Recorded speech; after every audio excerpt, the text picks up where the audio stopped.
under the guise of something called Operation Midnight Climax. Okay. Where they dosed men with LSD and secretly observed them. For what? Hoping to gain insights into its effects on behavior and the potential for manipulation. That's wild. So it wasn't just enemies or suspected spies. They were giving it to their own employees, military personnel, and even just members of the public.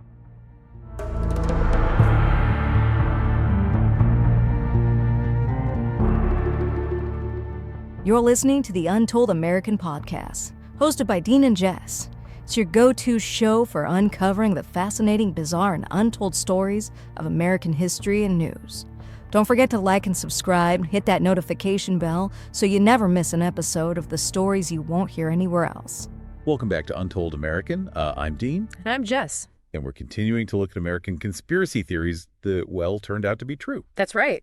This week, we're going deep into Project MKUltra. It's a CIA program. That's pronounced MKUltra for those following along. Right, MKUltra. And it's so shocking that they actually tried to erase, all evidence it even existed. Which, as always, makes you think, what were they trying to hide? What was so bad that had to be destroyed? So what exactly was MKUltra? Okay, so it was a top-secret CIA program.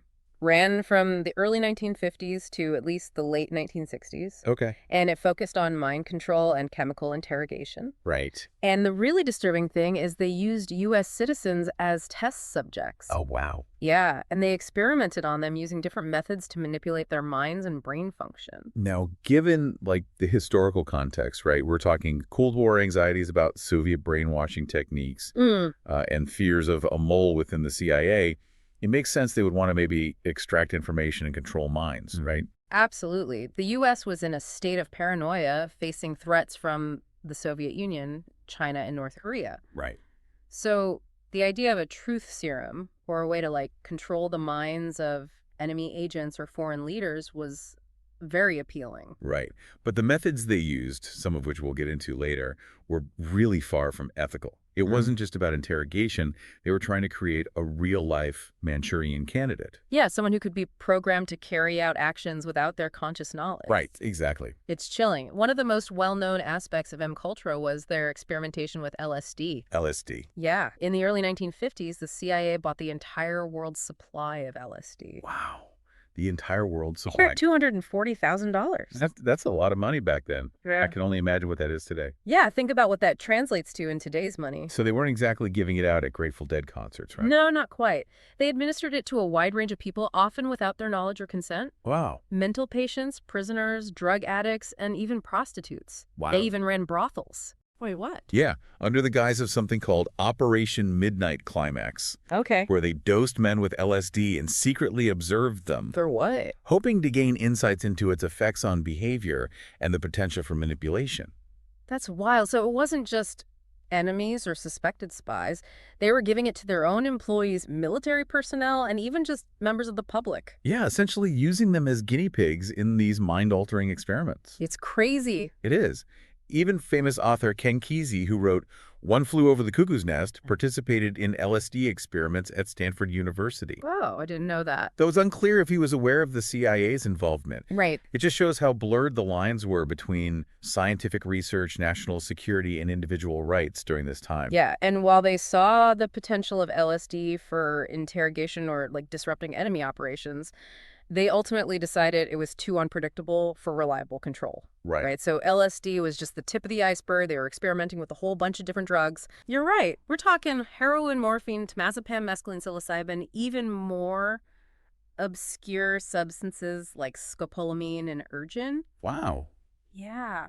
They even tried bizarre combinations like mixing barbiturates and amphetamines. Oh, wow. All in this pursuit of mind control. It sounds like they were just throwing everything at the wall and seeing what stuck. Right. Like a mad scientist's laboratory. Yes, exactly. But what strikes me is the sheer variety of methods they used. It wasn't just drugs. You're right. They also looked into hypnosis. Hypnosis, really? Yeah, and they even hired a magician named John Mulholland to write manuals on sleight of hand and undercover communication. A magician? Yeah. Wow. It's kind of funny if it weren't for the dark goals of the program. Right. Then there's the really disturbing stuff.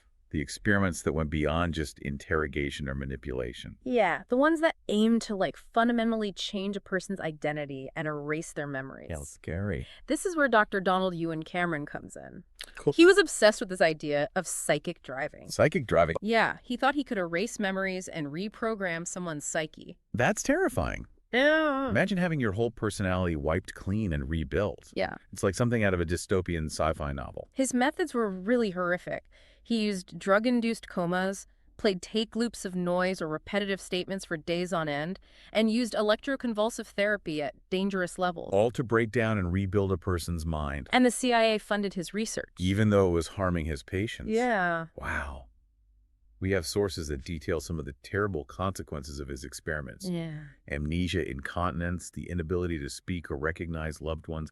It just shows that the pursuit of knowledge, even for national security, can have terrible consequences when you cross ethical boundaries. And it wasn't just limited to Cameron's experiments in Montreal. Oh. The CIA also had secret detention centers, or black sites, in Europe and East Asia. Black sites. Yeah, where they detained and experimented on suspected enemies and people they considered expendable. So, shady experiments happening all over the place, funded by taxpayer dollars and shrouded in secrecy. But how did this all come out? How did people find out? Well, it was a few things. The 1970s saw a growing public awareness of government overreach and a push for more transparency. Right. Makes sense. This led to the exposure of a lot of illegal CIA activities, including MKUltra. There was a New York Times article in 1974 that exposed a lot of the CIA's domestic activities, including these mind control experiments on U.S. citizens. Right. And this article, along with other reports of CIA wrongdoing, led to the formation of the Church Committee and the Rockefeller Commission in 1975. Right, I've heard of those. They were tasked with investigating the CIA's activities and holding them accountable for any illegal or unethical actions. So it was because of this increased scrutiny that the CIA director, Richard Helms, decided to try and bury the evidence. Yeah, in 1973, he ordered the destruction of all MKUltra files. He hoped to erase the paper trail and protect the agency from scrutiny. Did it work? Not really. Some documents survived, which is how we know as much as we do about MKUltra. So we'll never really know the full truth about what happened. Right, and that's what's so scary. Yeah, it's unsettling to think about being one of those unwitting subjects, unknowingly part of these mind-altering experiments. Your privacy and autonomy completely violated.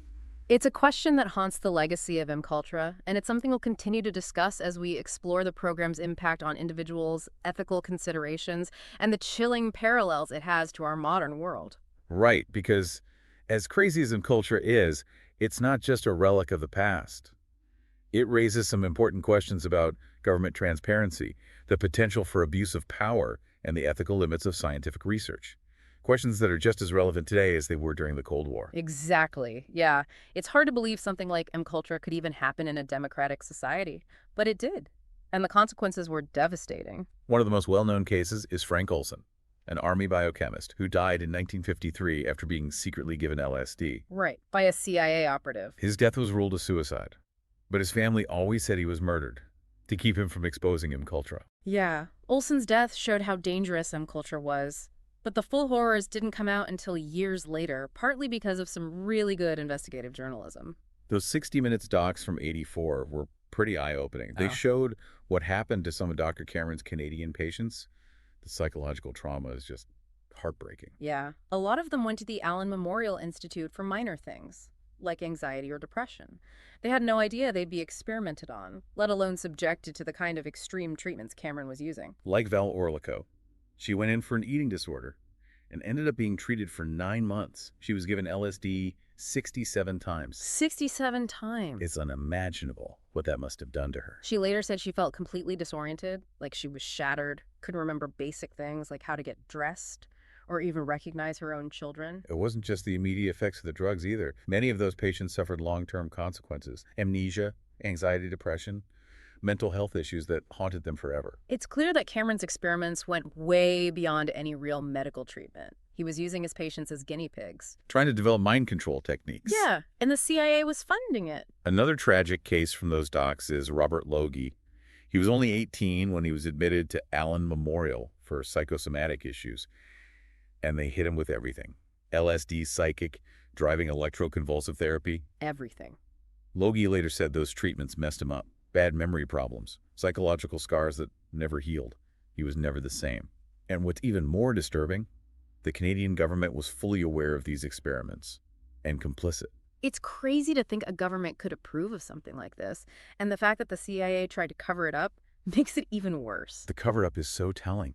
If they really thought they were doing ethical research, why destroy everything? Exactly. What were they so afraid of? The truth about how damaging this was? Or maybe something even worse. Something we'll never know. It's a reminder that power can be abused, even by the people we trust to protect us. This brings us to a really important question. How does MKUltra's legacy change our understanding of mind control, its ethical boundaries, and the tension between national security and individual liberty? Because MKUltra might be disturbing, but it's not just in the past. It raises questions about government transparency, abuse of power, and the ethical limits of science. All things that are important now, just as much as during the Cold War. Exactly.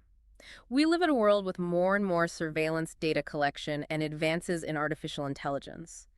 The possibility of mind control, or at least manipulation, is maybe even greater than during MKUltra. Think about the Patriot Act. Yeah. Passed after 9/11, expanded the government's surveillance powers. Right. It was supposed to prevent terrorism, but it also made people worried about privacy and government overreach. As technology gets better, the line between persuasion, influence, and mind control gets blurrier. Social media algorithms, targeted advertising, deepfakes, all these things can be used to change our thoughts and behaviors. In ways we might not even realize. It's like a new kind of mind control. Our minds are the battlefield. And the weapons are the tools we use to connect with each other. It's scary. Makes you think. MKUltra might be a relic of the Cold War, but the questions it raises about ethics and government overreach are still with us. And even though it's tempting to just see it as a dark part of our history, we should really look at what it means for today and the future. Absolutely. MKUltra wasn't just about LSD and brainwashing. It was about a government willing to do anything for national security, even violate the rights of its own people. We can't forget that. This might surprise you, but MKUltra's legacy has a lighter side too. It's ironic considering the program's dark goals. Really? I'm curious. Tell me more. Well, the counterculture movement of the 1960s. Peace, love, mind, expansion, challenging authority. All that was heavily influenced by LSD. Right. And remember, the CIA was basically responsible for bringing LSD into America through MKUltra. What a twist of fate.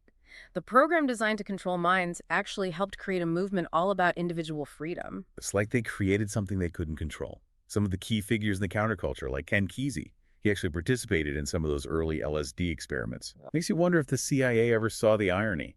Their attempt to weaponize LSD completely backfired. Yeah, they tried to control minds and instead helped start a cultural revolution. It's a fascinating and disturbing part of the whole story. Yeah, it really is wild to think about how MKUltra, something that came from Cold War paranoia, actually helped start a movement about peace and love and individual expression. Talk about unintended consequences. It really does show how unpredictable history is. The most careful plans can end up doing the opposite of what you wanted. You just can't control everything, especially when it comes to something as powerful and complex as the human mind. Exactly.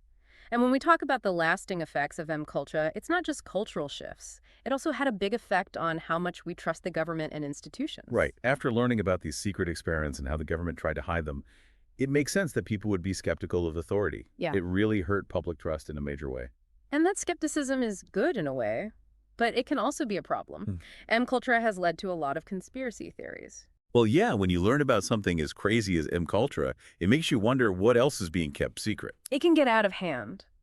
On the one hand, you want to question authority and be aware of abuse, but on the other hand, you don't want to believe every conspiracy theory out there. It's about finding a balance. Being skeptical, but also smart and critical about what you see and hear. You can't just believe everything you read online. Right. And it's important to remember that while MKUltra was real and had terrible consequences, it's also been used to justify some wild claims about government mind control that just aren't true. Besides the impact on trust and all the conspiracy theories, MKUltra also brings up serious ethical questions about scientific research.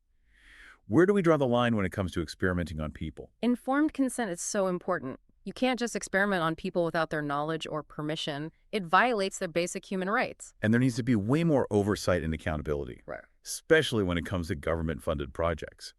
We need to make sure nothing like MKUltra ever happens again. Absolutely. We need safeguards to protect people from being exploited in the name of science or national security. And MKUltra is a scary example of what can happen when those safeguards fail. It shows the danger of unchecked power and how important ethical considerations are in all research. So after all this, what do you think was the real reason behind MKUltra? Was it just a bad attempt to win the Cold War, or was there something darker going on? It's hard to know for sure. It was probably a mix of things. National security worries, scientific curiosity, maybe even some arrogance from the people in charge. But whatever they were trying to do, the outcome was definitely bad and unethical. It's a dark mark on American history. And as we've talked about, the effects of MKUltra are still felt today. It affects how we think about government transparency, individual freedom, and the limits of scientific research. It reminds us that we always have to protect our rights and hold those in power accountable. We can't let something like this happen again. I agree. We have to learn from the past and use that knowledge to make a better future, where everyone's rights are protected and our search for knowledge is guided by strong morals. As always, I'm Dean. And I'm Jess. Tune in next time for more Untold American. This has been the Untold American Podcast with Dean and Jess. Thanks for tuning in. We hope you enjoyed exploring these untold stories with us. Be sure to like, subscribe, and share this episode with fellow history buffs and curious minds. Don't forget to leave a review. Your support helps us uncover even more fascinating stories. Until next time, stay curious and keep discovering America's untold tales.